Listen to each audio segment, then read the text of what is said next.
comeback performance plus another victory equals a place above the playoff line again for Inter Miami at long last. Hello, everybody. Welcome back to Miami Total Football Radio, the number one and most listened to podcast on all things Inter Miami. Here we provide you all the latest news, updates, analysis, opinions, inside information, general punditry, and much more. You may have heard this, but we have been listened to in more than 50 countries and counting. You may have also heard that this show is called Miami Total Football Radio, and my name is Franco Panizo. I am one of your usual co-hosts. There are three of us once again on the pod this week, which is coming to you earlier as promised. We're trying to get back on our regularly scheduled programming where the pod comes out earlier in the week as opposed to later on. So we're making good on that promise. The promise that I did not make good on is bringing Steve El Primo back this week. He has returned to the United States, but he is not present on this week's show. Hoping it can be next week. But no worries, because we have the dynamic duo that is Jose Armando, a.k.a. Island Jose, and Andrea Yanez, a.k.a. Ajicita. We'll start with Andrea. How are you doing today? Hi, Franco. Hi, Jose. Nice to be with you here. It's always better to record a podcast after a team wins, right? So it's going to be a fun one. We're going to be excited and we're going to be fun. And we're not getting dragged on Twitter for being negative. So it's going to be fun. Andrea, that was so 2 weeks ago. Come on, Andrea. All right. Jose, how are you doing today? And do you have an update on Football Manager? You said you would have one for this week. I do not. I'm doing good, but I do not have an update on Football Manager because, as it turns out, I switched computers and something's not working for me, so I have to double check and take my time to see if I need to download the whole thing all over again. But for some reason, I tried opening the game and it didn't load. So I'm a little bit worried, I must say. But other than that, I'm doing good and ready to talk about Inter Miami. Big matchup coming up. Sounds like you sabotaged yourself or your own save just since you were doing so bad, or because you were doing so bad. That's what it sounds like to me. No. Well, I'm hoping that everything is fine and I'm just clicking the wrong buttons. But, I mean, that's what I'm hoping, really, because I think I made progress and I don't want to go through preseason again. It takes me forever. Well, let me ask you this before we dive into Inter Miami's most recent game and its upcoming match, which, like you said, is a very, very big one and a very interesting one. I have to ask you something because we, in preseason, made a non-bet bet. And I've been meaning to ask you this for several weeks now, and I keep forgetting to. So I'm going to do it now here in the intro so that everybody listening, I make sure that they hear it.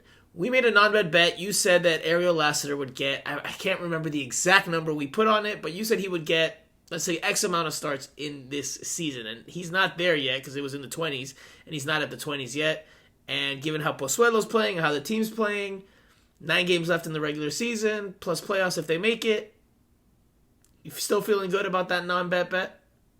I'm feeling good because I remember saying that if he gets hurt, then it's a different story, and that's what happened. That's why he's not starting anymore, because he's not 100%. So yeah, I'm feeling good about it. Yeah, absolutely. No. I think the injuries were. I have already proven my point. Injuries are part of the season. He has started 12 times. You admitted that early on. No. I admitted to him performing more than I thought he would, but he still has only started 12 out of 21 games in MLS regular season play this year. So I believe we said 23, something along those lines, that we thought that was the number that we were going to bet on or not bet on. And we didn't bet, so it's not official. But clearly, he started in more than half games. Till now, and we still have 9 games left in the year, so it's not looking likely that he's going to get. Preseason doesn't count. Preseason doesn't count. He's going to start. Andrea, he's going to start. Andrea, he's not going to start. Not many more games the rest of the way. I don't see it. But anyway, I think the proof's in the pudding. Given how the team's playing now, Pozuelo's come in. It's one less starting spot for other players. So there you go. Jose, your bet is not looking too good right now. Your non-bet is not looking too good right now, my friend. Franco, But anyway. I am telling you something. I will tell you a saying, a refrán in Spanish, because it doesn't sound the same in English, but el que ríe de último ríe mejor. I'm just saying, you're being too cocky. That saying does translate in English. There is he who laughs last laughs best is how it's said in English. So it does translate to English, Andrea. But anyway, yes, we still have 9 games in the season to see how Inter Miami does, and Ariel Lassiter could go on a string of starts, but I believe the number was 23. He would literally have to start the rest of the way, plus they will need to go to the playoffs. plus playoff games for him to get to 23. So anyway, Jose is quiet because he knows the truth. He knows that he would have had to take me out for Honduran food, but since we didn't make the bet, we couldn't agree to terms. There is no bet. Okay, well, let's switch gears because we have quite a bit to talk about. Inter Miami's 3-2 come from behind victory over New York City FC. Is this the sign? Is this the game that says that Inter Miami is a playoff team at last, or is looking like a playoff team at least? And of course, we will also talk about this weekend's upcoming game against Toronto FC, which is on the rise as well, thanks to their Italian imports. We'll also talk about Jairo Quinteros, Alejandro Pozuelo, and a few other topics. And we'll do the Q&A session at the very, very end. So, plenty to talk about. Let's get to it. Okay, so as I just mentioned, Inter Miami came from behind, rallied once again to a 3-2 victory over New York City FC on Saturday night at DraftKings Stadium in Fort Lauderdale. Alejandro Pozuelo with a brace led the way, scored in the 39th and 84th minutes. That 84th minute strike was the game winner. Ariel Lassiter came off the bench and tallied as well in the 63rd. For New York City FC, the goal scorers were Thales Magno in the 34th and Thiago Andrade in first half stoppage time, the 45th plus 2 minutes. 47th minute, I guess you could say, but since there's another 47th minute in the second half, we'll go with 45 plus 2. This was the starting lineup that Inter Miami went with, and it was a 5-2-3. Or you could say a 5-2-2-1, however you wanna look at it. But Drake Callender was in goal. It was a back 5, albeit the wingbacks were pushed high, but DeAndre Yedlin, Christopher McVeigh, Damian Lowe, Kieran Gibbs, and Robert Taylor comprised that defensive line. The midfield, well, the first line was Gregory and Jean Mota. The next line was Bryce Duke and Alejandro Pozuelo. They played more central, more tucked in the half spaces. So it was pretty much a boxed midfield there, and Yedlin and Taylor were providing the width. Up top, you had Gonzalo Higuain as the lone striker. I'm just going to start with this question right away, as opposed to the usual, what's your biggest takeaway or your analysis point? Because I think at this point, it's a good question to ask. Does this game change your opinion at all about Inter Miami's playoff hopes? Does Inter Miami look like a playoff team now to you? Starting with Andrea. Well, they still don't look 100% like a playoff team for me. They still have some problems with defending. They're playing better in the attacking part of the game, but still having so many mistakes. They were down in this game. The thing is that we have to talk about Pozuelo, and the goal that he scored, it was because of an error of New York City FC instead of about a play that Miami did. So I think they are a team now in this moment that can compete to get to the playoff, but they are not the favorites to get to a playoff because teams that are competing against them look a little bit better because they are more solid in more aspects of the game than Miami is. But I think now we're seeing that they could offer a good close for this season and they could make the push, but I would still not bet for them to be in the playoffs. So they don't look like a playoff team to you? No. Okay. Jose, what about you? Does Inter Miami now look like a playoff team in your eyes? Absolutely not. Absolutely not. The one thing that Inter Miami can take pride, especially after the performance over the weekend, is the way they fight. Yes, I will give that to this team. They fight for every single ball. They have um, the very important capability of coming back. They always feel like they are in the game, but that's not enough. That's not enough. And I will be honest here. I think it's a great result for Inter Miami. And I don't know if lucky is the right word because that will take away the work that was put into this game. And so I'm not 100% that is the word to use here. But New York City, they had plenty of chances, especially in the first half. They had plenty of chances, and that mistake at the end, it's the difference maker. And if that doesn't happen, then we're talking about a draw at home. It's not good. So I know it's exciting, and I know it's great to see the team get 3 points at home against a top team in the league. But no, I don't think, to answer your question, I don't think that will put them over the line in terms of being a playoff team, because I still believe that with taking the risk of being a little bit more offensive minded, which is something that we have seen in the last few weeks, and I applaud Phil for that, but that takes a toll on the defense. And I think that's the way to go. I think that's the way to go. I'm not criticizing Phil for doing it. It's just that, if you find that balance between, okay, I'm going to try and score 2 goals, but I'm going to be good defensively as well. If you find that, then yes, you are a playoff team. And right now, Inter Miami can't do that. So you guys are playing bad cop. I'm playing good cop. I think they look like a playoff team now. Is that going to be enough for them to make the playoffs? Can they keep this up? Don't know.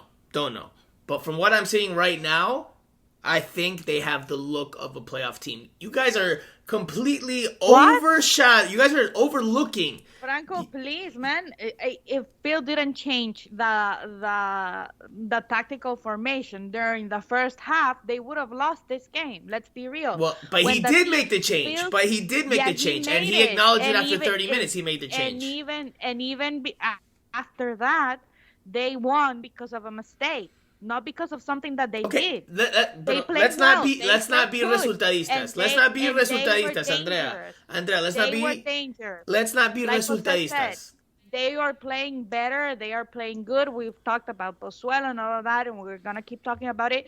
But you cannot be a playoff team making the type of mistakes that they made. Sure you can. It's MLS. Sure you can. You can be a 500 team, sneak into the playoffs as a 7th place team. You absolutely can be mediocre and get into the playoffs in MLS. That's MLS's bread and butter. That's what parity is all built on. You have better mediocre teams than Miami in the fighting for a playoff spot. Again, I am telling you that they are looking like a playoff team to me. And let's not be resultadistas, because it's not necessarily about the victory. It's about the performance they put forth. New York City FC. It was not a great performance, Franco, if you think about it. Andrea, New York City FC. It was a Pozuelo great performance. New York City FC was the 2nd place team in the Eastern Conference going into this one. And New York City FC started very well and looked really dangerous in transition. And they scored first. Yet again, Inter Miami goes behind first. Inter Miami could not find a way to take the lead. I thought that was the key to the game. It did not prove to be, because Thales Magno scores in the 34th minute.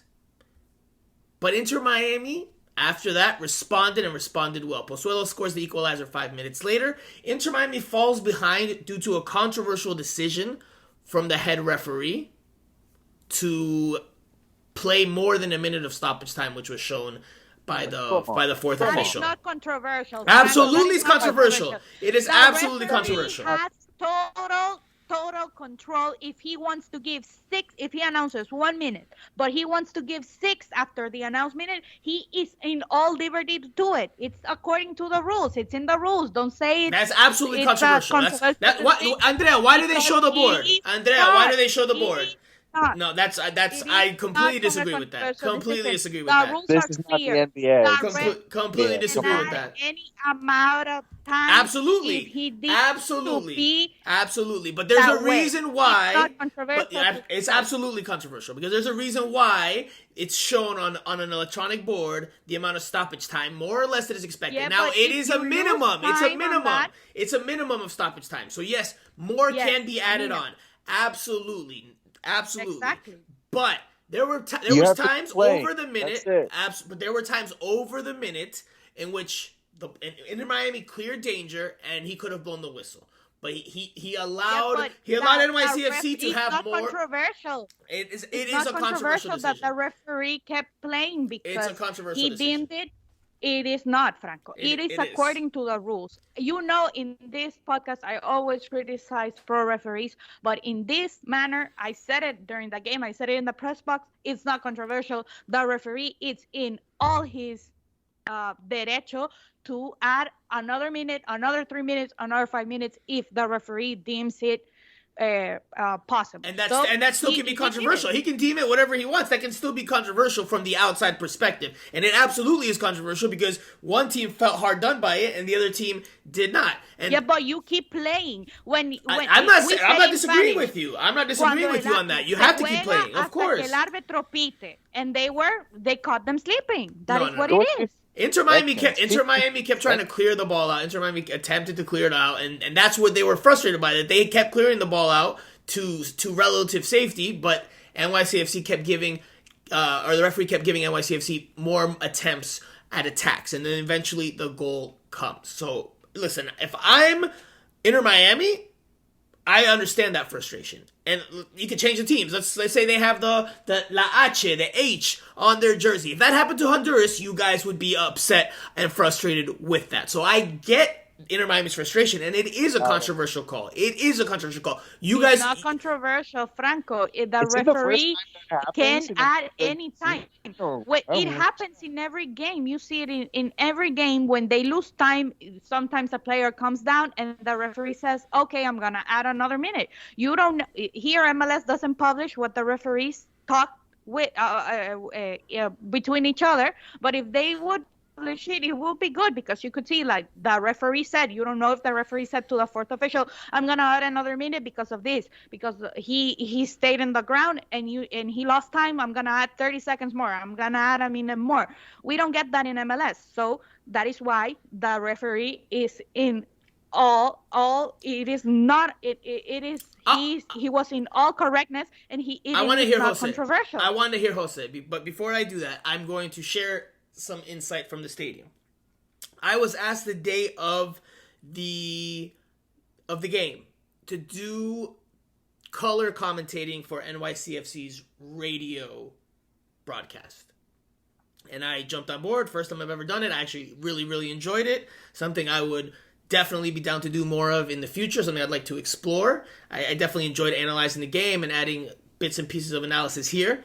But out of the 3 NYCFC radio commentators that were in the booth with me, and yes, I actually watched the game for the first time from the radio booth, which is open air, so I could, you could hear the fan base a little bit more than in the press box where we normally sit, where written press sits, because that has glass windows and we can't open them, so we don't feel as much of the atmosphere as you can when obviously it's open air. But anyway, I was doing it with Glenn Crooks in English. We also had Roberto Abramovich and Ariel Judas, who do the Spanish NYCFC commentating to my left. Both Glenn Crooks and Roberto were both surprised by the amount of stoppage time that was added on, and they both referenced it. And they both, and that's NYCFC's radio commentary team. So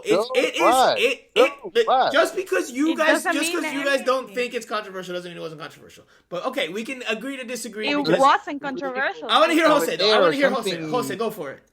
I mean, come on now. Come on now. It's 52 seconds. I mean, you have to play one more minute. If the referee adds 15 more minutes, you play them.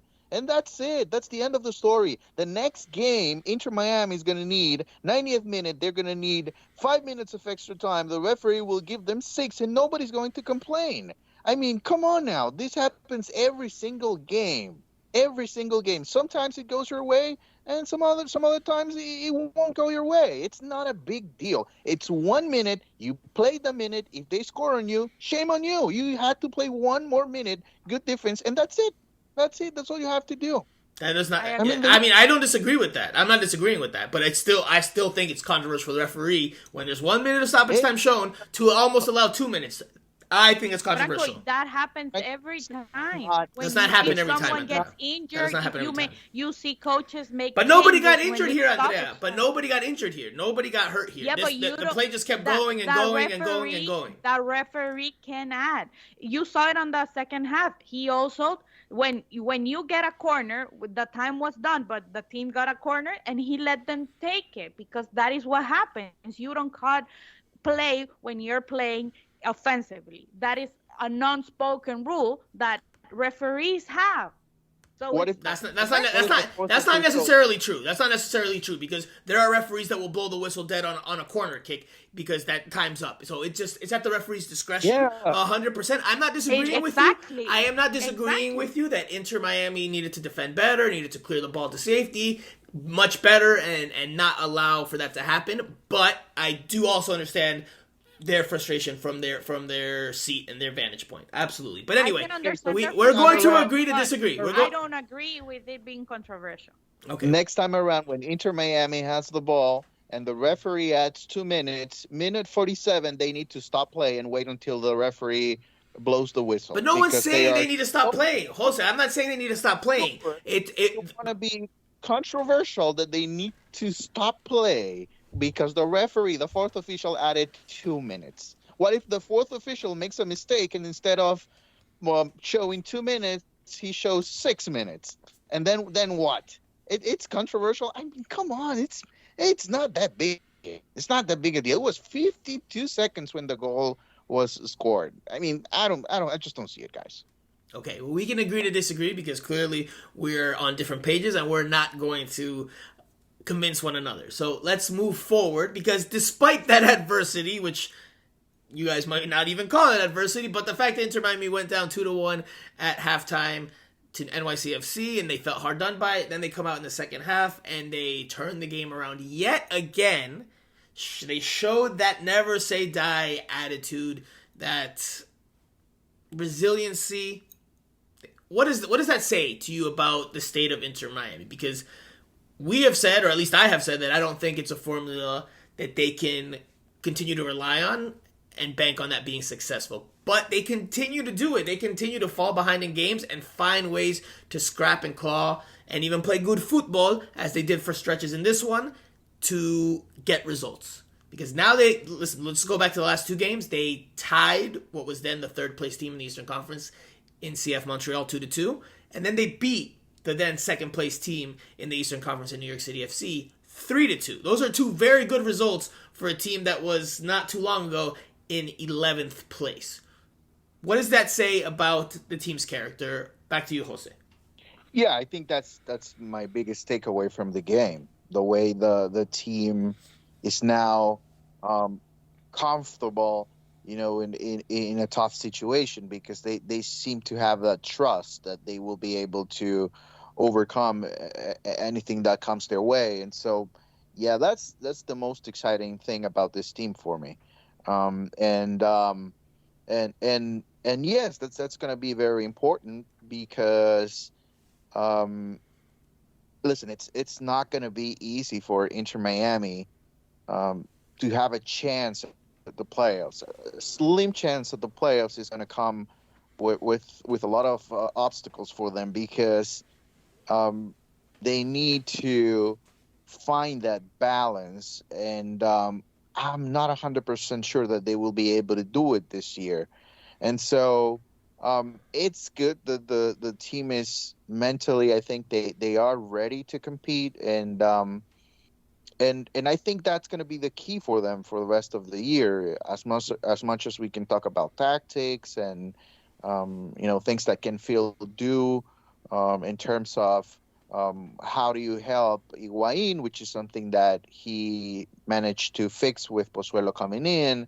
How can he give defenders a breather a little bit more? How can Gregory and Mota in the middle help out defensively when the team moves forward? Those are things that they're obviously very important, but I think right now the state of the team relies on the mental side of the game. They are strong enough, and that's why they are in a position right now in which they can um, they can hold the playoff position. I don't know for how long, because New England will be playing Toronto, and maybe that will take them out of the playoff position, but I think that's the most important thing that Inter Miami is showing right now. Andrea. I agree with what Jose says. I think it's important for them to show that resiliency that maybe they didn't have, to show for players like Higuain to show that they're committed, that he didn't score this game, but he was very close. He made good plays. He had an He assist, right? Yeah, yeah, he had an assist, and he is committed to making this team play better. I think that the addition we talk about the addition of Pozuelo, of course, it's 100% so important for the team, not only on the field because they play better with him, but also mentally for the players because we're talking about Gonzalo, but we also talk about Ariel who scored a nice goal this game when he came in. We talk about Duke, who plays 100% better, and he's willing to learn from Pozuelo. And then you get Gregory and Mota, who are looking good now that they have a player in front of them and gives them more liberty to destroy game, but also to create and for the team to come out from the back and play better. Because the central defenders obviously don't give them that, don't give Inter Miami that. And when Mota and Gregory have that liberty, the team plays better, and you can see it on the field. You can see it on the field. I only wish that this team could be a little bit more consistent for the 90 minutes. I guess that will come with Phil and his assistants realizing what formation is better for them and sticking to that formation, not changing it that many times between games and in the middle of the game. They need to get a style of play and stick with it so that players know what is their position, what are their responsibilities, what they need to give the team tactically. But obviously, the mental side is good. Pozuelo coming in, Gonzalo getting better. It gives a boost for the team. But talking about the playoffs, like we were discussing earlier, it's gonna be hard because they left too many points in the earlier part of the season. I know they say that they have a chance. They do, but you when you see the table, you see that they're tied with with three other teams, and one of those teams has a game on hand. Then the place that is above them has a game on hand from them, Columbus. So it's really going to depend on getting the results that are immediate, like the game with Toronto on Saturday. So let's see if they can keep it up, if they can keep it up at home. It is good that they have these games at home, that they had two games at home, and that they could be getting 6 points from those games for after in the season, that they have some really tough visits left in for them in the calendar. Games in hand do not necessarily mean points in hand. To point that out. Just to point that out. New England does have one game in hand. They are tied with Inter Miami on 33 points, but that does not automatically guarantee that they're going to win that game in hand. And especially, let me say something that remember, if they are tied, this is not like other leagues that you get because of the goal difference that you do qualify. The criteria to qualify, I think it's the results between them, right? The Win. first tiebreaker is wins. This is why Inter Miami Wins. right Oh now, yeah, wins. Inter Miami has Wins. more wins than New England and Cincinnati. So they have 9 wins. New England and Cincinnati have 8. So just to make it clear, Inter Miami's in 7th place in the Eastern Conference. They sit in the final spot in the playoff picture as of today. What do I think about this penchant for coming back? This habit of being able to claw back into it even when faced with adversity, like they were in this one.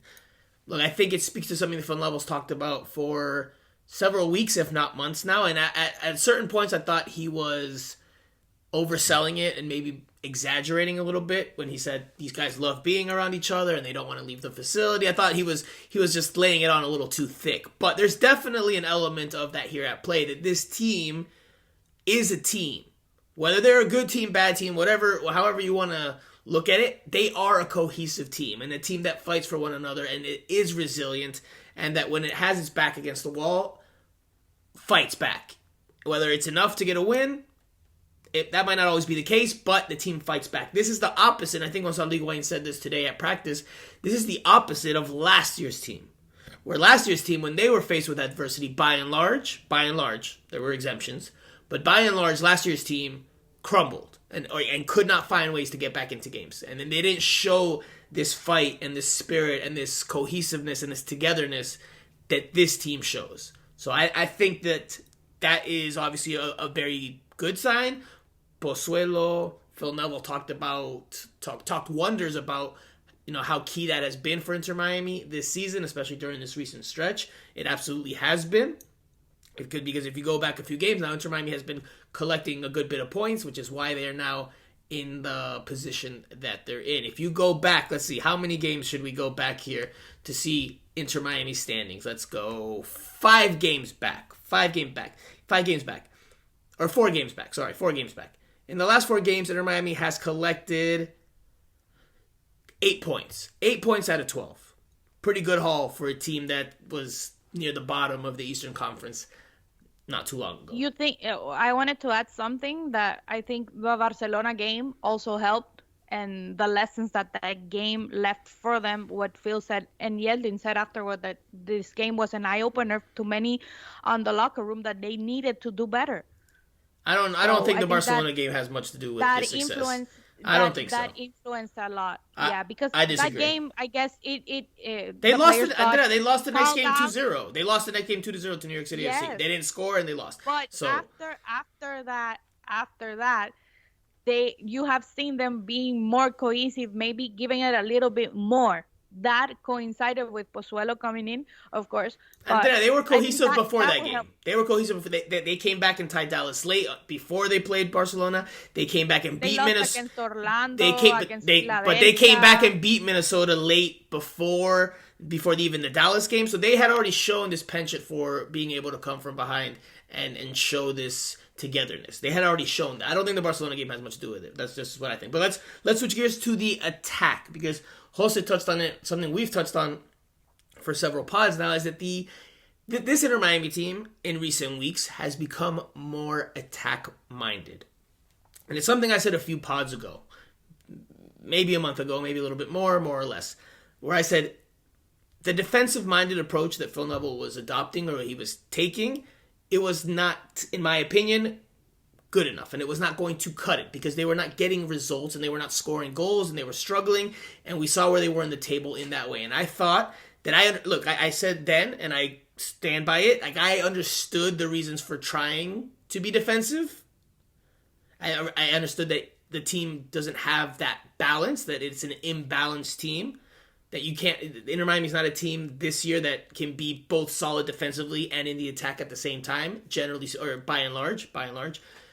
There have been exceptions, but being defensive-minded and not taking risks in the attack was clearly not working. They weren't scoring goals, and the losses were coming more frequently than the wins. Now that they've opened things up, which is something I said weeks ago, and I think Jose definitely agreed with me, that I thought, and we thought, that the approach needed to be to open up and attack. And if that wasn't enough either, if that proved to be not good enough, then so be it. You live with those results, because Inter Miami, the way that they had been playing, that was clearly not going to get them to the playoffs.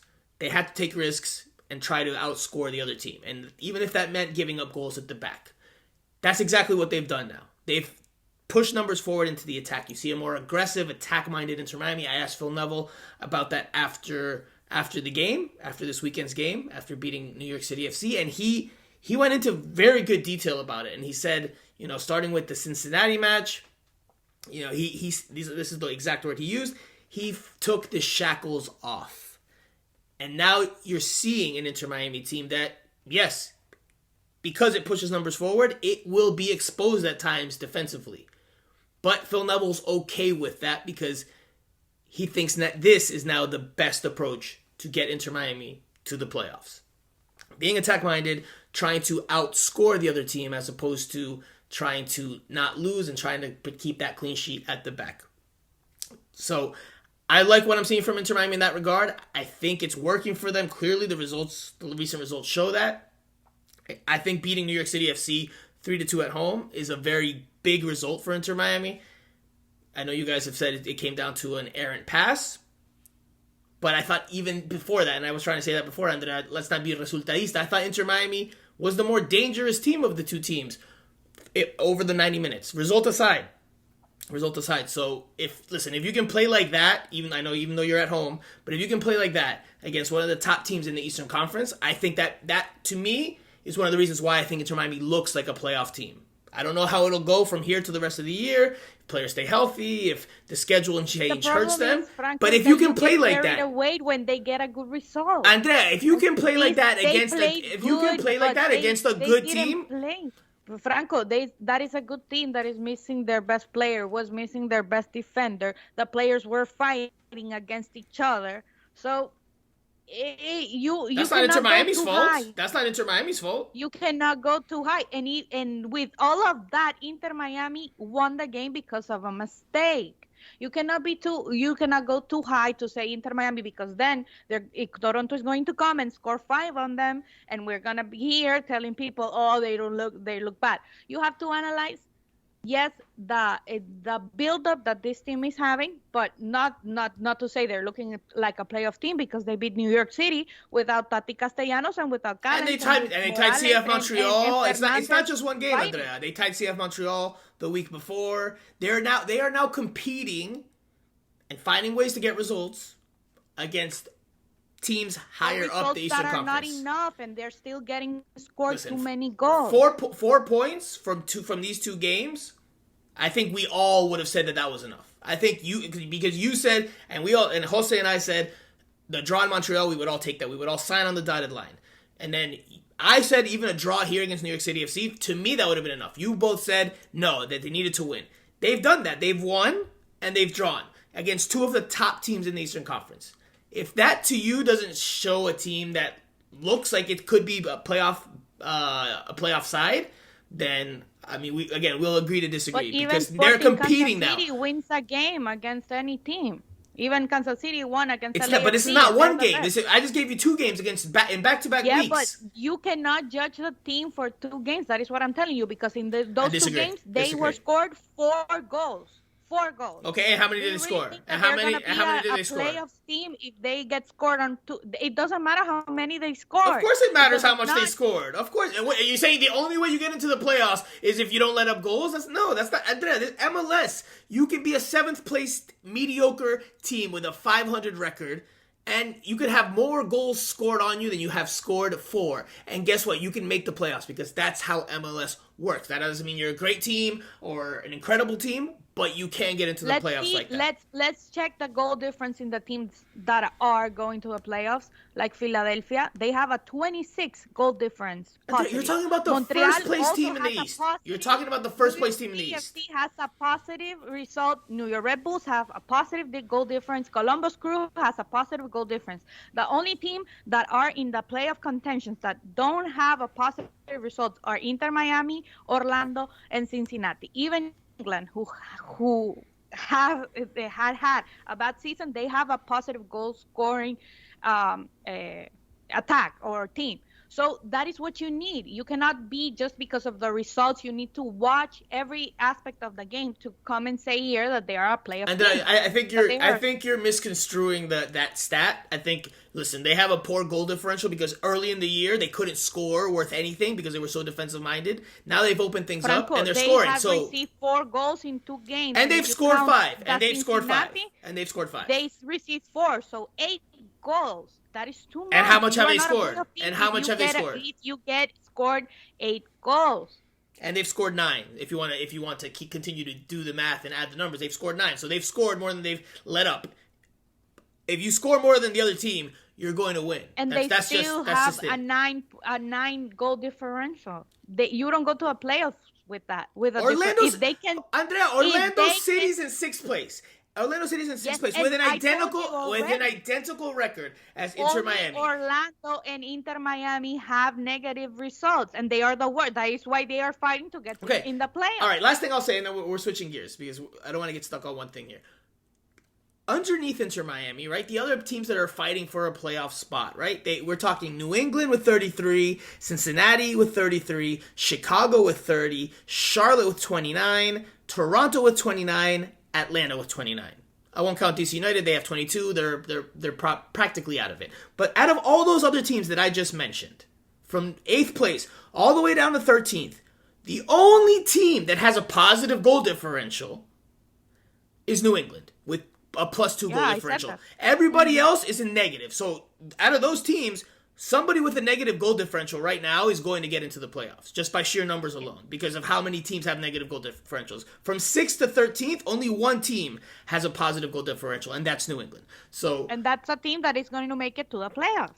If that's your opinion, to make it to the playoffs. Okay, that's your opinion. That still means that one team, based on your premise, that still means that one team with a negative goal differential is going to get in. And I don't. Again, it goes against your argument of like, well, if you have a negative goal differential, you're not going to get in the playoffs. You absolutely can get in the playoffs with a negative goal differential. That's how MLS works. That is not what I said. I said they are still not a playoff team because they don't even have the best goal differential. That is what I was saying. But you don't need the best goal differential. You cannot call them you don't need the best goal differential to get into the playoffs. Okay. Against the teams that are in 6th to 13th place, as you said, that can make it to the playoffs right now, Inter Miami is the worst with Charlotte. But that doesn't matter. They're the first tiebreakers wins, not goal differential. So that like that. Yeah, I'm not talking about tiebreakers. I'm talking about the team's performance. Okay, well, I mean, again, a positive goal differential means that you win more games, you score more goals, and it can take you to the playoffs. That's looking at it from a whole season picture as opposed to right now in this moment. If you look at the last few games, Inter Miami has a positive goal differential. If you look at the last few games, +1, Franco. They got scored. No, they have a plus. They have +2. Don't forget the San Jose game. They have a +2 goal differential, which you're just raving about New England for. But anyway, Jose. No, hold on. Jose, Franco, don't go too high. Jose, the shackles are off, as Phil Neville said. What are your thoughts about this attack-minded Inter Miami? I like it. I think that's the way to go. I think this is something that Phil didn't feel comfortable doing last year. We all wanted to see a more aggressive Inter Miami side. Clearly, the team was not ready, at least according to the coaching staff. They didn't do it last year. They're doing it a little bit earlier in 2022, and as of right now, I think it's working. I think on the long run, it might not because just the type of team that Inter Miami is right now. But I think that's the way to go. You know, I think if you're constantly thinking with fear, I don't know if fear is the right word, but, you know, if you're constantly thinking that you're going to get outplayed and that you need to be good defensively because the team is that you're facing is better than you and they will score, if they score on you, there's no way if you come back, then you're in trouble. And I think that's what happened last year. This year, Inter Miami not only believes that they can come back when they get down, but they also have, I think, that combination between Pozuelo and Higuain late in the season that, you know, brings a spark. And so, and by the way, this is not only a Pozuelo Higuain thing. I think if Campana is able to come back, he as well is going to get plenty of balls inside the box. And then if he's back in form, I'm sure he'll be a goal scorer for this team as well. So I think this is the way to go. This is the way to go. And if you're an Inter Miami fan, I think you'll go to the stadium, you go to Drive Pink Stadium, and you'll be happy to see a team that's attacking. Now, you have to be really Do you smart think about. Phil Smart Neville listened to this podcast and said, you know what, those guys are on to something? Let me do that. No, I'm just kidding. Complete joke. But hey, we did say it around the time it happened. I'm not going to say that Phil Neville listened to this podcast and that's just a joke. But it did happen around the same time because it was clear, I think, at that point that the defensive-minded approach, that just wasn't cutting it and wasn't going to cut it. That they needed to do something different.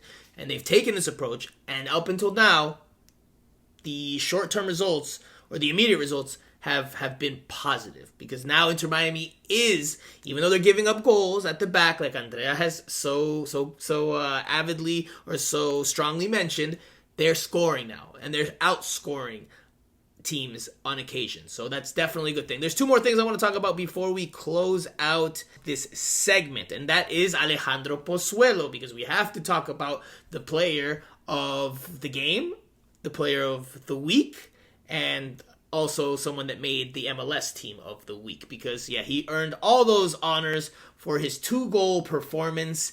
If you want to go by MLS stats, well, it's 2-goal and 1 assist performance against New York City FC, although that assist was a secondary assist, which us three here, plus El Primo, who is not present, we don't like that, as you guys have probably know by now. But anyway, nonetheless, Pozuelo was nonetheless very involved and decisive, continues his good run of form and his hot start with Inter Miami, or his good start with Inter Miami. Andrea, start with you. What did you think about Alejandro Pozuelo's performance? He gets his first 2 goals officially with the team. So just your overall thoughts on the game he had against New York City FC. Listen, like I've been saying on the podcast, Pozuelo is a different type of player. And it was good that the team brought him. At the moment they did, he has changed a lot. He is an excellent player, and he can read the game. So he read the game correctly, I think, against New York City FC while they were playing them. New York City, even though they were missing Tati Castellanos and Callens, and they were fighting against each other, they also played and were a difficult team. And they have a good goalkeeper that I have said here in this podcast, and Franco has dragged me because I said Sean Johnson should go to a World Cup. They have a great goalkeeper, and let me tell you, he had I remember from the top of my head. Don't be dramatic. I never dragged you. I just said I don't think he's going to make it with the other options. I didn't drag you. I didn't say it's like a blasphemous to say that Sean Johnson should be there. But continue, Andrea. Sorry. I'm joking, Franco. I'm joking. But yeah, he had like 5 saves from shots from Pozuelo, from Gonzalo. Yeah. That save against Gonzalo was a good save. I thought it was a great save. I thought it was a great save. Spectacular save. Yeah.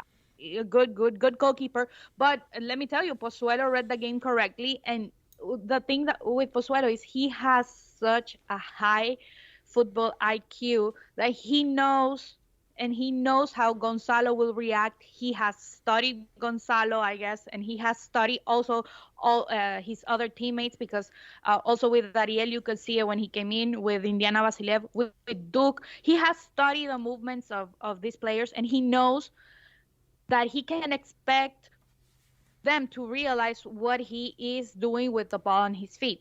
So I think that is the greatest addition that Inter Miami have done this season, even greater than Yedlin and Campana that came this year, because he has changed the face of this team. He's a great player. He showed it against New York City that he can become one of those leaders. And like Jose said, and you were talking also that his chemistry with Higuain, they both together can move this young team forward, because we talk about Duke, we talk about Ariel, Robert Taylor, Indiana Vasilev, Leonardo Campana.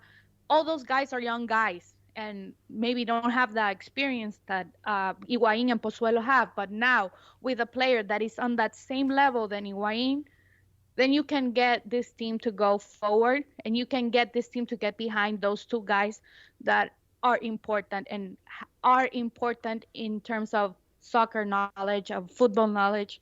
So I really like Alejandro Pozuelo. I cannot talk any more good things. I don't have any more good things to say about him. but I really like how he reads the game and how he moves, how he plays. He's just a football man. He's just a football man, and he has talent and he has intelligence also. And you could tell, you could tell why he plays as the 10. Yes, he wears the number 8, but the position he plays is the 10 on this team. You could tell in the post-game press conference the way he remembered plays, not just about his plays and his goals, but he remembered plays about other players, and just you could tell that his brain, He knows. yes, He the knows way them, he sees even though the he game, just got exactly. here. Exactly. He knows where Mota, he knows where Gregory, he knows where Bryce Duke is supposed to be, are supposed to be. So he's just an intelligent man. He's just a different kind of class player, and not many players have that intelligence. And in this league, not many players do, and the ones that do are obviously MVP material, quality players, number 10s, etc., etc. So you see fans getting behind them more because it's not something that you have on all teams. So that is what Pozuelo is, and it was a really, really good get that Inter Miami could bring him here. Yeah, he really impressed me in the post-game press conference. I have to say, he really impressed me just with the way he was able to pick. I mean, he was fresh off a very emotional game, and they pulled it out, and they won, and they were fired up, and he was able to remember plays that, again, weren't just his plays, that didn't even involve him. I think he mentioned the play early on in the first half where Jean Mota hits a incredible diagonal ball to Robert Taylor down the left. Robert Taylor brings it down immaculately with that first touch, and then he tries to curl it past Sean Johnson, but Sean Johnson makes the save. I think that was the play he referenced during the press conference, and there were maybe a couple of others that I was like, you can see why he's a playmaker. You can see why he's the guy that can link all the pieces together because he just has that football brain. He has 2 goals, 3 assists. Yes, that includes at least 1 secondary assist in 6 games for Inter Miami. So definitely DP-type production from the Spaniard. Jose, anything you want to add there before we move to the final topic of this segment? Yeah, well, honestly, I think the 2 goals, if I'm honest about it, I think I expect him to finish. I think those were easy for him. I don't put a lot of value into that. I put more value into the way he has been able to connect with his teammates. I think the 2 goals, especially against New York City, first one is a great finish, but plenty of room, plenty of time. And the second one is basically a tap-in for him. So, 2 goals, exciting. I get it. You give him player of the week because he scored 2 goals, and he's an Inter Miami player. But I think if we go back and check performances from other players, they probably did more, and they still never got the player of the week and all the recognition, all the awards. So I put more value into the way he's connecting with his teammates than the goals. Yeah, I can agree with that because goals are important, of course, but it is what he brings to a team and how he's helping his teammates. I'm talking and about this game. Yeah, right? Yeah. I mean, it's just that to me, those are a player of his quality. If you give him that amount of space, especially in the first goal, then he should finish. I would expect him to finish 8 out of 10 chances. And the second goal, which is the It wasn't a tap in, though. It wasn't a tap in. You said it was like practice. It was basic for him, a player of his quality. That's a tap in. If he misses that, that's is a the difference. Exactly, that is the difference between him and and other players and his teammates. Other players have had chances like that got missed. If you go back and watch the play, you'll see Sean Johnson is out of position because obviously he was not expecting that big mistake. So for a player of his quality, that's a tap in. I mean, that's a tap in. I also wanted to say something before we move on. That Greg Berhalter was at that game, so he was in attendance. He was in attendance, watching Sean Johnson and DeAndre Yedlin probably. But going back to Pozuelo, 9 goals and 5 assists in 12 games career. So that includes his time at Toronto FC. So he's definitely been like New York City FC's never-ending nightmare. Okay, last topic, very very quickly because it's something Andrea not only touched on, but the broadcast catches perfectly when Phil Neville changes the formation, because like I said before, they started in a 5-2-3-1 5-2-3, or if you want to call it a 5-2-2-1 with the midfield in a box shape, you can call it either way. But 5-4-1. it wasn't a flat 4, so I wouldn't say 5-4-1, but you could also say it that way or look at it that way. But anyway, Inter Miami defensively was starting to struggle a bit. So Phil Neville, on the camera catches him clearly, and if you have the game in a playable or a watchable or a watch back, if you have the capacity to watch the game back, if you have it on TiVo or you have ESPN Plus or whatever, you can watch it back. It happens at the 29th minute. You see the camera pans to Phil Neville, and you see him go clearly with his fingers and with his mouth. 4-2-3-1. He switches the formation to the 4-2-3-1 look. That helped Inter Miami a bit. What do you think Inter Miami's formation should be going forward to start games? And obviously it switches from match to match depending on the opponent, depending on the personnel. But what do you think? I'll phrase it like this. What do you think is Inter Miami's best formation? Very, very quickly, Jose. Well, listen, I'm going to give Phil the benefit of the doubt because I think he's finding the right combination. Is it too late? Maybe a little bit too late. But I am glad that he is finally comfortable with moving pieces around and not compromising the game as a whole. Okay, you're taking chances because you don't have your 5-man back lane.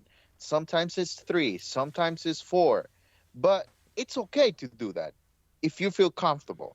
If you feel 100% comfortable, Jose, that's not the question. That will get you closer to winning the game. It's okay to do it. So I'm going to give Phil the benefit of the doubt because it doesn't really matter what I think right now. He's going to do his thing. I do believe we have just spent the better part of Jose. We have just spent the better part of an hour saying what we think, and now you're going to say it doesn't matter what you think. Oh my goodness, Jose! In terms of the formation, but I'm just asking you what you think is Inter Miami's best formation. The thing is that I'm in the same boat with Phil. That's what I'm trying to say because I do believe that at this point, Inter Miami needs to be really smart about it. So if you're playing at home, yes, you can be aggressive. But if you're playing on the road, then yes, it's okay to go with a 5-4-1, maybe. That's what I thought against Montreal. I thought they needed to be defensive-minded and look for a counterattack opportunity. If it's not there, get a point and come back home. And guess what? Now that you're playing at home, you're playing New York City, you're playing Toronto, then yes, you can be offensive-minded now. Then you can play a 4-2-3-1. That's fine. So that's what I'm trying to say. I'm not going to give you one formation because if they don't do it consistently, which I don't think they will from now on, I think there will be flip-flopping between formations because that's the way to do it. That's the way to do it because they need to get points right now. I think Andrea disagrees with you. Because Andrea said earlier that she thinks that they need consistency and they need a certain system or a certain look. That's what I believe. That's what I understood from Andrea earlier and from previous conversations with her. You can be consistent in terms of results, even if you're not going to play I agree with that. I agree with you. I agree with you there that you don't necessarily like. I'm of the belief. My philosophy would be to try to be as consistent as possible in terms of the formation with alterations here and there. Stylistically speaking, I'm with Andrea that I think there's too much changes from Phil Neville, but it's proving effective right now, so he can't be criticized for it in terms of a results standpoint. You can criticize him from a stylistic standpoint. But not from a result standpoint. Can all agree, Franco, I think we can all agree that Inter Miami is a different team when they play on the road. So there's no reason for you to play the same lineup that you play at home when you're playing on the road. Because that wouldn't be smart because you do that when you're a team that doesn't win. Because if you're a team that wins, you don't change your lineup that much. Well, Inter Miami is a team that doesn't win. Because Philadelphia came here and they play with 2 strikers, so they don't change their lineup, right? We're talking about Philadelphia. That is why I aspire Inter Miami to cover a good team, a winning team, and that is what I meant when I said at the beginning of the podcast that they should be consistent with their lineup. Yeah, maybe in a year or two. Maybe in a year or two when the Yeah, sanctions maybe. are Yeah, gone. I can dream. Okay, One can okay. dream, Yeah. right? So we're gonna cut the segment short. And then I just want a formation from you. If you think that there's a go-to one or one that you think that is their best. I would play a 4-5-1, but in those five would be a two with Gregory and Mota on the middle of the field, and then you can play with three. That could be Taylor, Vasilev, Ariel Lassiter, Bryce Duke, and Pozuelo in the center of there as a 10, and Pipa as a striker, or Leonardo Campana as a striker if you want. So a 4-2-3-1. Yes. Yeah, 4-2-3-1. I'm with Andrea. I think the 4-2-3-1 is Inter Miami's best formation. Pretty much the same personnel, although I would start, Gregory and Mota, yes, as that first line of the midfield. The second line, Pozuelo as the 10. You would have Taylor on one side, and you would have Duke, although he's not a pure winger, one of Duke, Lassiter, or Vasilev.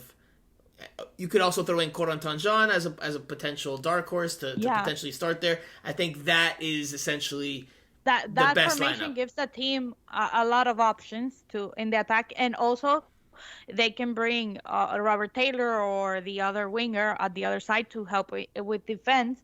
And I think the team wins when you get McVeigh and Lowe as your central defenders, and Gibbs and Yedlin as your laterales, your wing. What are they called in English? The fullbacks. The fullbacks, yes, the fullbacks. So I think that is what the team needs to get consistency, to get players that those are their positions that can be dangerous. We saw an opportunity that Gibbs had. So Yedlin and Gibbs can be dangerous players when you need them, and you get a solid central defense when you get McVeigh and Lowe together. So hopefully we would see that.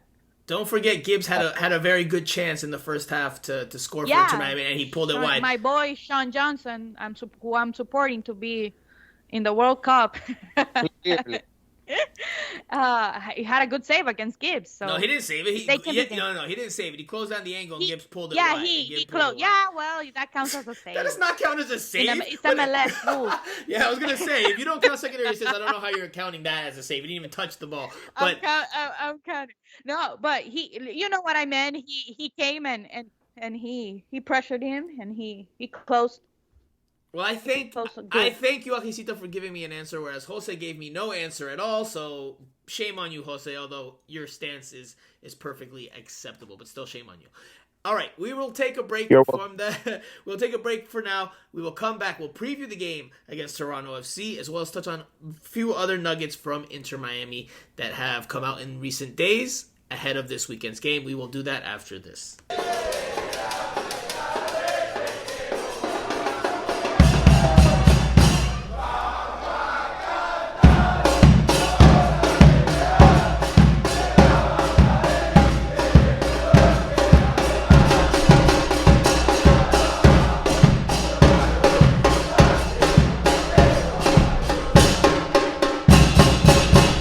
Okay, guys, before we get to the Toronto FC versus Inter Miami match at DraftKings Stadium in Fort Lauderdale, Florida on Saturday night, a very interesting matchup. We'll go into details why in just a bit. We have to touch on a few things, starting with the controversial, maybe you guys don't think it's controversial, but the controversial schedule change that Inter Miami announced this week. Inter Miami is no longer playing Orlando City at home on September 4th.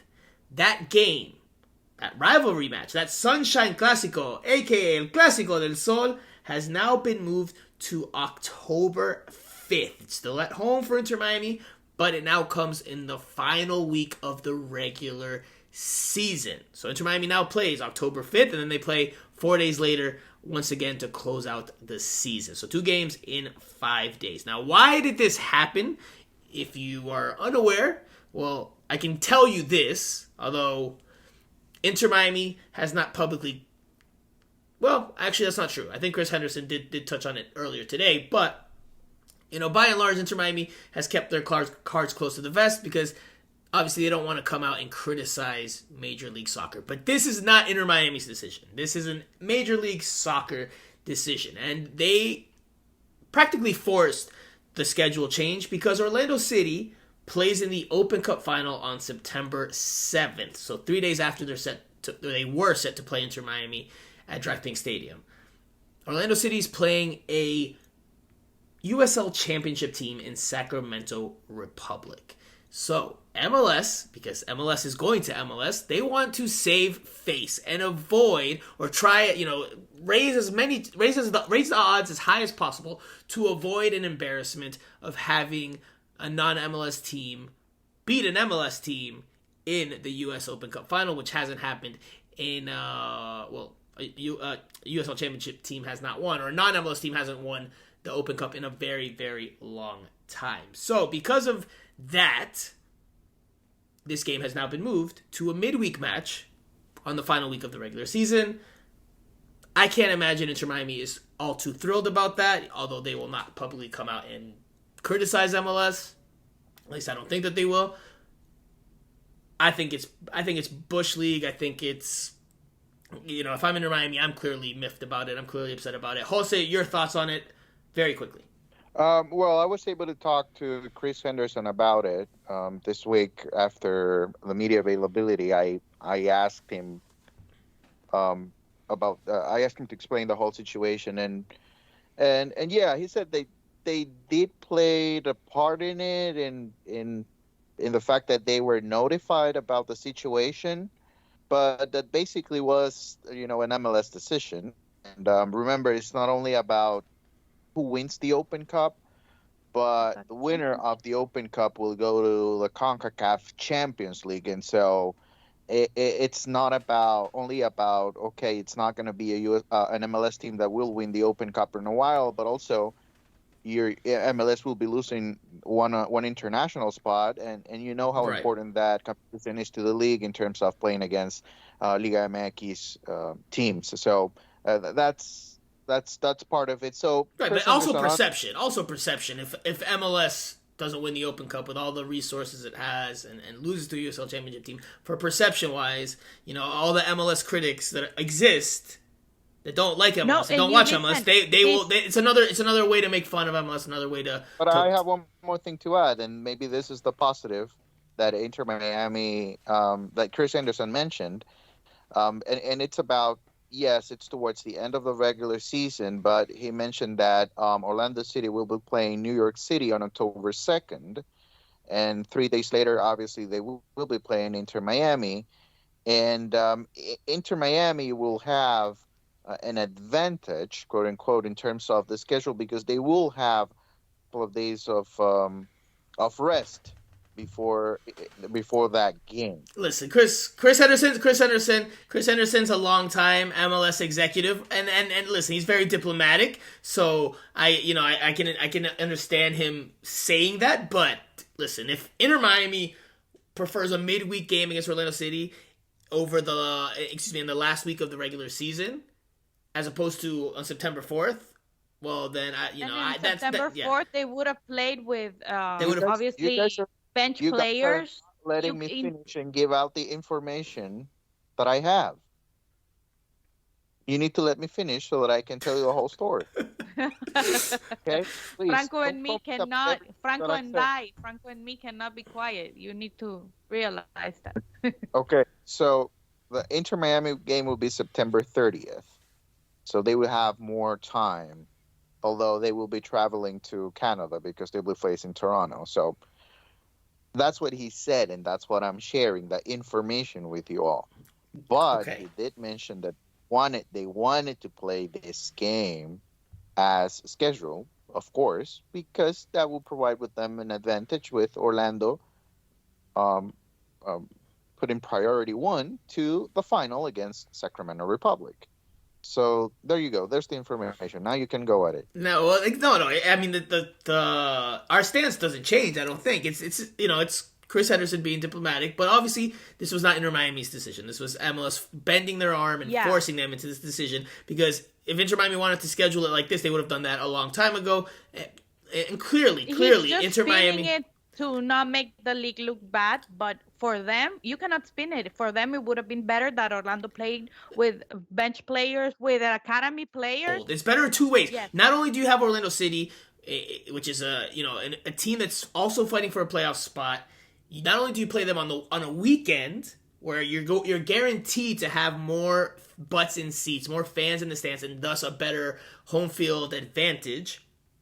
But then you have that final week of the regular season to fully prepare and focus on the regular season finale. Now, with 2 games in 5 days, now you don't have a full week's worth of time to prepare. Now you have to prepare for 1 game, rest and recover, and then have light preparation for the season finale. So clearly, this is not ideal for Inter Miami. By the way, season finale is on October 9th against CF Montreal. It's at home at Drive Pink Stadium for Inter Miami. So they'll play twice in those 5 days. I have one last thing to say very quickly. I think this is not unusual because, I mean, if you're an Orlando City fan, you would expect MLS to help you out and give you some breathing room before an important match. But I can understand the frustration from the Inter Miami side. And I think this all gets solved if Orlando was the one requesting the schedule change. I think that would be a little bit cleaner. That is what happens Orlando internationally in other Miami places. and calling the league officials and letting everybody know, hey, listen, I need one day or 2, and if everybody agrees, then we do it. If not, then that's fine. But the matter that the league tries to force the whole thing, I think that's the bad look. So no, absolutely, that's a bad look. Listen, it's Inter Miami's home game, and Inter Miami scheduled it. It's up to them if they want to move it. That's how it should be. Yeah. That's how it should be. It's up to Inter Miami if they want to be nice to play nice with Orlando or not. That's how it should be. But because it's MLS can force this move. And obviously, if you're an Inter Miami fan listening to this and you're frustrated by it, well, direct your frustration to Don Garber and MLS because, Inter Miami practically had no say in this matter, regardless of how positive Chris Henderson can be about it. Okay. Next thing to talk about is Jairo Quinteros. He is no longer an Inter Miami player. It was announced on Tuesday that they have mutually agreed to part ways. He leaves without making much of an impact at all with Inter Miami. I talked about this on multiple pods. I spoke to him after Inter Miami 2 played New York City FC. He's in NYCFC 2. The second teams played one another at Drive Pink Stadium, and he scored a goal in that game. I asked him about his lack of playing time. This was a couple months ago, and clearly he was frustrated. Again, kept it professional, kept it diplomatic, didn't go on a rant or didn't go on a tirade, but I could tell from the tone of his voice and the overall message was that he was not happy and that he wanted to play more. This is the solution that has been found. Jose, your thoughts on Jairo Quinteros, the Bolivian international center back, no longer being a part of Inter Miami after a very uneventful first season with the team? Well, I think it's unfortunate. I think Inter Miami misses on a player here. It's an international caliber player, but at the end of the day, Phil gets the final word, and it looks like Quinteros is not good enough, to forget about his starting spot, just to get minutes on this team. So I think he's a good player. I think he could have helped the team more. I see him as a better player than Mavica and Sailor right now, but clearly Phil thinks otherwise. So I hope he finds a good team, and I think this is the way to go. If they were not able to find a trade or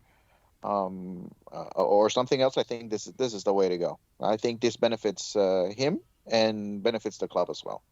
Before I go to Andrea, I think the writing was on the wall when he came off the bench very late against FC Barcelona. When he was the first team player to play very few minutes. I'd have to go back and look exactly when he came off the bench. It might have been at the same time Romeo Beckham did, which was around the 85th minute. But at that point, it was like, okay, Jairo Quinteros is probably not going to play a part this season because Harvey Neville, who's an Inter Miami 2 player, he was on the field for the entire second half.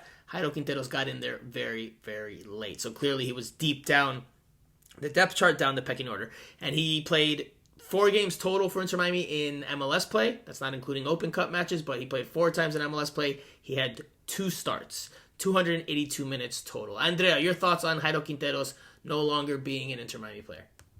Well, I've never hide that I really liked Jairo Quinteros. I thought that he should be starting with Damian Lowe in the central defense. He's a good player. He's a young player. He's an international player who has experience at the international level, but also experience in Europe because he came from Valencia when Inter Miami bought him because of Marcelo Claure, then loaned him to Bolivia, to the team in Bolivia. But I think Jairo Quinteros, Inter Miami is the one that is gonna miss him because obviously the coach made a decision.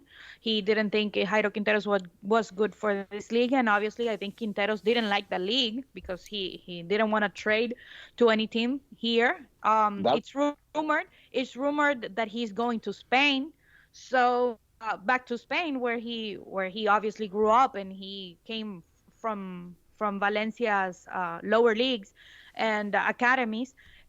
So I think he's going back to Europe and he's gonna have a good career. He's a young player. He's a good player. He has played internationally, and I think Inter Miami's are going to miss him in the future because he would have been a good player to keep, especially as he is young and as he is experienced and as he's good, because I really like him. He's a good player. My memory did not let me down on that one. Jairo Quinteros came in at the same time as Romeo Beckham, the final two Inter Miami substitutes in that Barcelona. Let me tell you, that was when Phil said to us, I think Jose, you and I were at the media when Jose asked Phil, and he said, I think Sailor and Mavica are better than Quinteros on this moment. I was like, no man, if I was a player like Quintero, that would have been bad for me because you're talking about players who come from college. And he's an international player. Clearly shows where Phil Neville rated or did not rate Jairo Quinteros. Anyway, Jairo Quinteros replaced Damian Lowe in the 86th minute. At the same time, Romeo Beckham replaced Bryce Duke. The final two substitutions for Inter Miami in that 6-0 friendly loss to FC Barcelona. Okay, switching gears very quickly to preview this weekend's game against Toronto FC.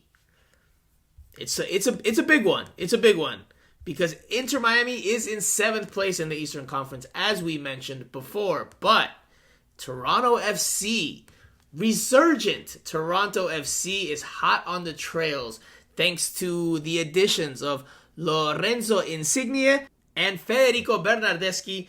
Those two Italian national team players have helped make Toronto FC a resurgent side in the Eastern Conference. Toronto FC is still, they're in 12th place right now. Many places below Inter Miami in 7th. But they're only 4 points behind if you look at the standings. So yes, they're far away in terms of position, but they're not that far away from points. If they win this game, that gap closes, at least with Inter Miami, 2-1, with one game remaining between the two teams later on in the year. So it's a big game. It's a big game. Very meaningful 6-pointer. A lot of playoff implications in this one. Jose, start with you. What do you think about this match? Does Inter Miami come out with the same attacking mindset, the same attacking approach, or do they need to think a little bit more about the defense, given that Toronto FC has some very, very big weapons in the Italian duo that I just mentioned? No, you're playing at home. You come out aggressive. I think that's the way to go. This is a must-win game for Inter Miami. It's a 6-pointer, no doubt about it. If you're able to win against Toronto, then I don't want to say you kick them out of the way, but Pozuelo said that though. Yeah, I wouldn't agree with that, but I mean it's a big game. But I think if there's one team that can stop Alejandro Pozuelo, it should be Toronto. I mean, they should know him pretty well. And I think if you're facing Inter Miami right now, that's what you have to do. You just need to stop Alejandro Pozuelo. Keep him away from the ball. Let him get touches far away from your goal. And then you should be fine. Because Alejandro Pozuelo is the difference maker for Inter Miami. So if you're able to stop him, you should be in pretty good shape. Andrea. Also, it's important, Franco, to remember that they play against New England Revolution. So that could be an advantage for Inter Miami. They can be tired. I also wanted to mention that not only the Italian guys, but I think that they got Richie Larea on loan. He was playing in England. Well, he was not playing that much in England. That is why he got on loaned.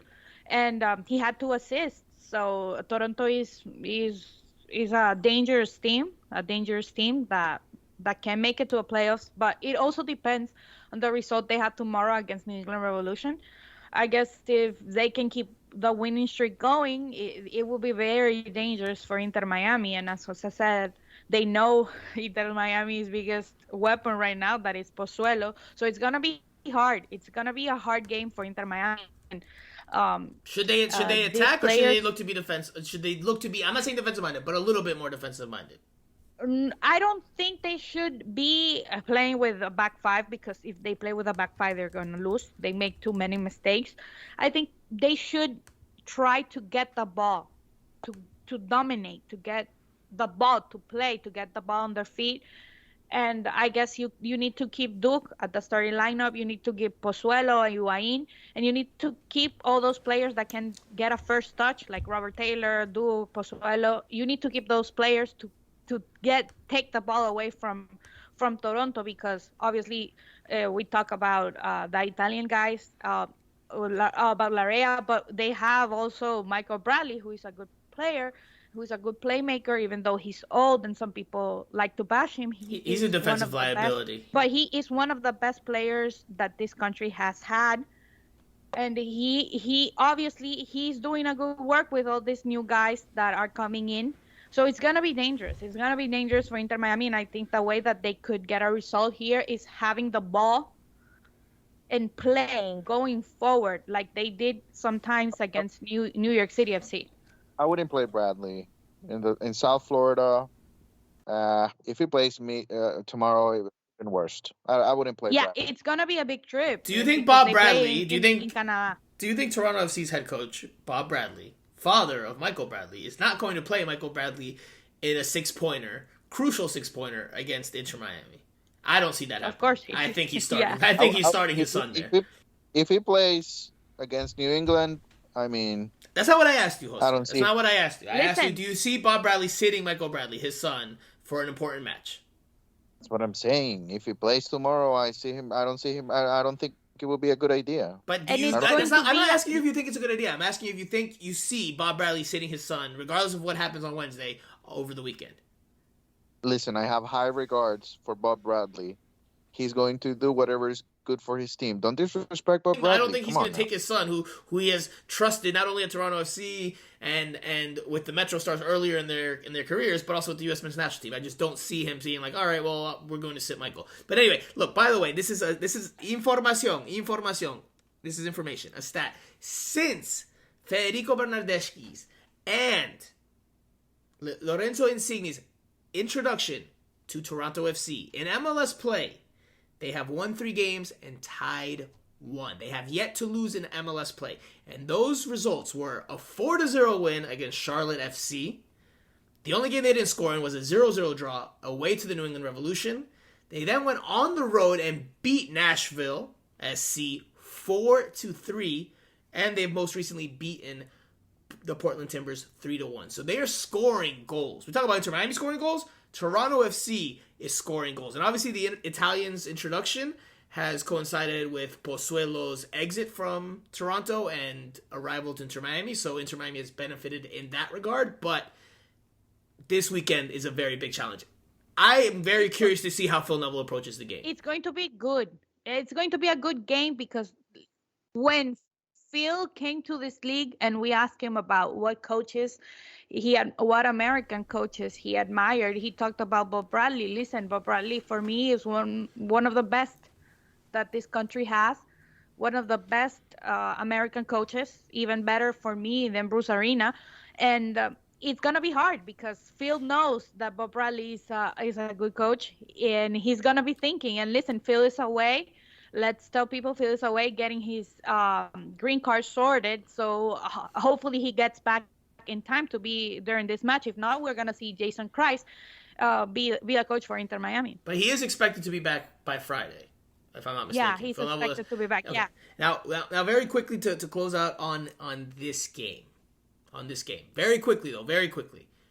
Because, again, I'm very curious to see what Phil Neville does, because when there's that much attacking power on the other team, yes, your attacking approach has worked, but there's a lot of talent on that opposition on that other team. So do you leave those spaces in behind? I'm curious to see if he stays with this attack, or as he said in the press conference after New York City FC, gung-ho approach where the shackles are off, or does he revert back to the median a little bit and become a little bit more defensive minded to try to limit those spaces for Bernardeschi and Insigne. I'm curious to see what Phil Neville does. Very curious. But anyway, very quickly, Jose, key to the game. Very quickly.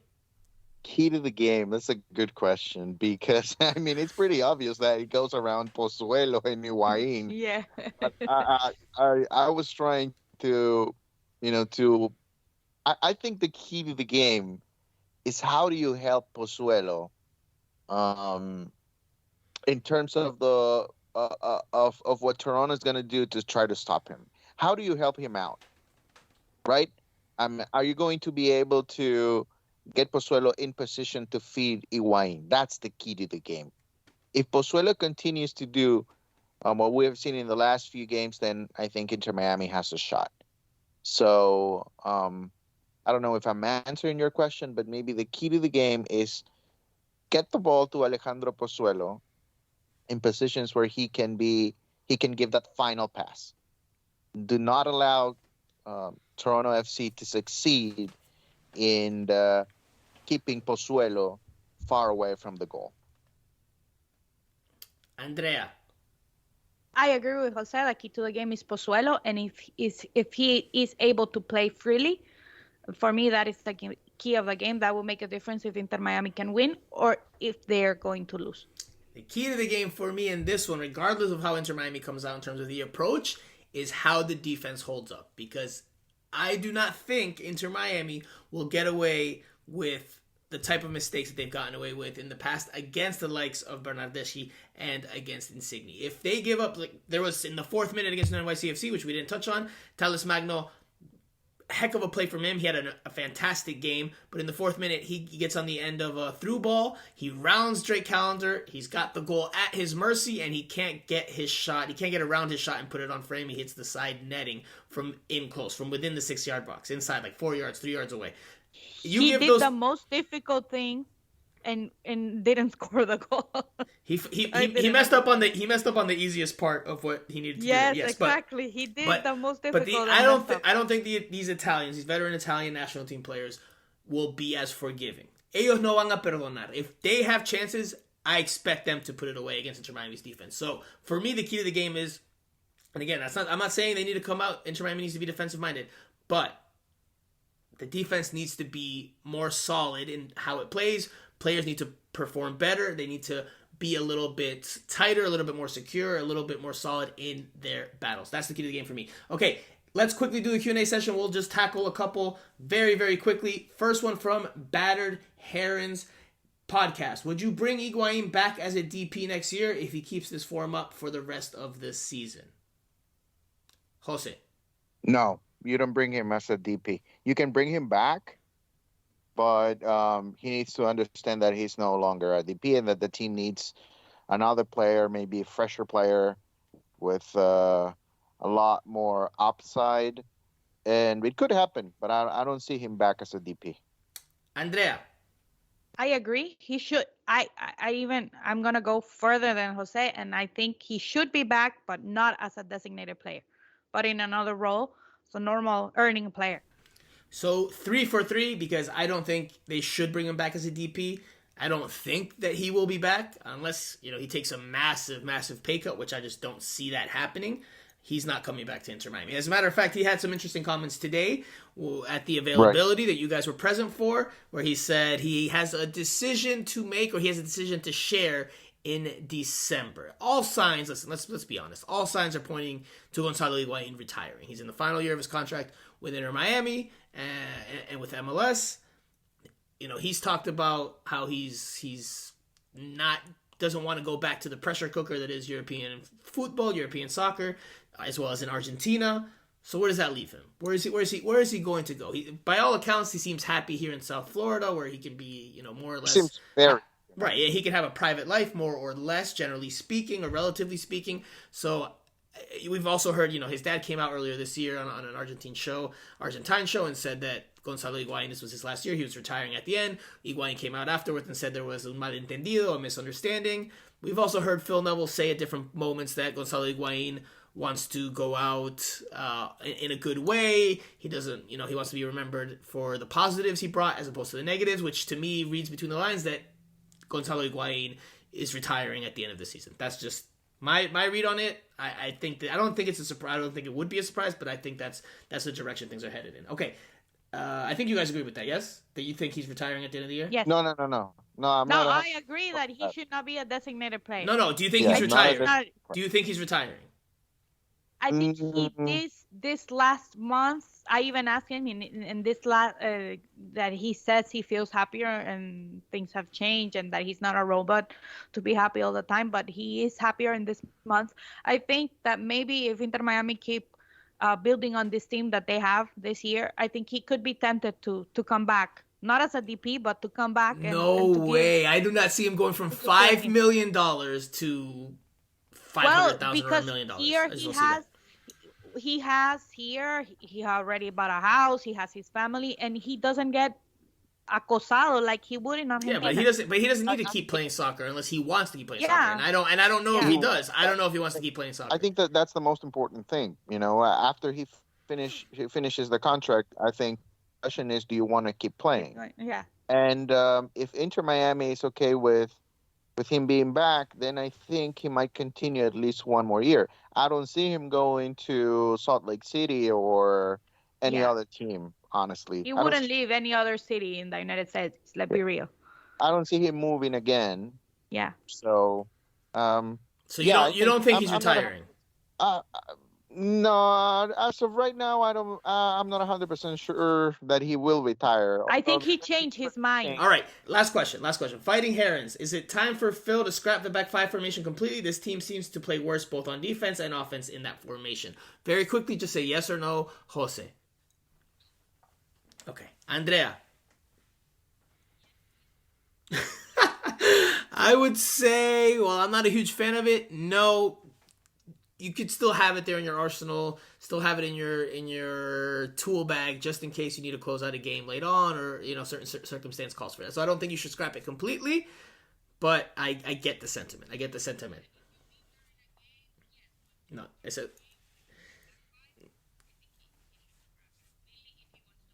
no. Scrap completely means start and any point in the game. That to me. So I would say completely no, but should they turn to it as often as they do? Maybe not. Probably not. I would say no. But I don't think you should scrap it altogether. Anyway, all right. That does it for the Q&A session. Very quick, short, and sweet. Any final thoughts that you guys have? Or do you guys just want to wrap up the show? Jose. Yes, I have final thoughts. Okay, Andrea. My final thoughts is stay tuned because we're going to make an announcement of some awards that the Miami Total Football Podcast is going to give to some Inter Miami players this year. So stay tuned with the announcement that we're going to make. It's going to be fun. And you guys that listen to us fight and talk and laugh and also analyze the game sometimes can get a chance to vote and decide with us. So stay tuned for that.